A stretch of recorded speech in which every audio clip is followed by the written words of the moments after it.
2020 সালের পর প্রথমবারের মতো জাতিসংঘের সাধারণ অধিবেশনে ভাষণ দিতে এসে জাতিসংঘকে এক হাতে নিলেন মার্কিন প্রেসিডেন্ট ডোনাল্ড ট্রাম্প। সাবেক মার্কিন প্রশাসনের সমালোচনা করেই বক্তব্য শুরু করেন ট্রাম্প।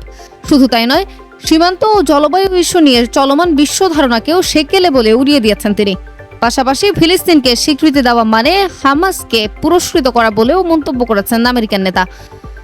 মঙ্গলবার নিউ ইয়র্কে জাতিসংঘের ৮০তম সাধারণ অধিবেশনে উদ্বোধনী পর্বে বক্তব্য দেওয়ার সময় ট্রাম্প বলেন, বিশ্বজুড়ে যুদ্ধ বন্ধ করার দায়িত্ব জাতিসংঘের হলেও এই কাজটি তাকেই করতে হচ্ছে।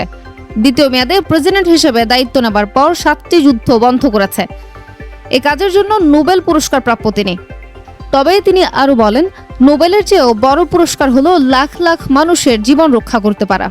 শুধু আন্তর্জাতিক সংস্থা নয়, সাধারণ পরিষদের অধিবেশনে শত্রু মিত্র সবাইকেই নানাভাবে কথা শুনিয়েছেন মার্কিন প্রেসিডেন্ট।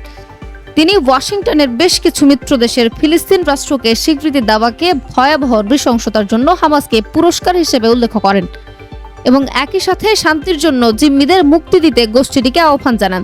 তিনি বলেন, আমাদের অবিলম্বে গাজায় যুদ্ধ বন্ধ করতে হবে। সুমাইয়া আক্তার, তালাশ পিডি, ডেস্ক রিপোর্ট।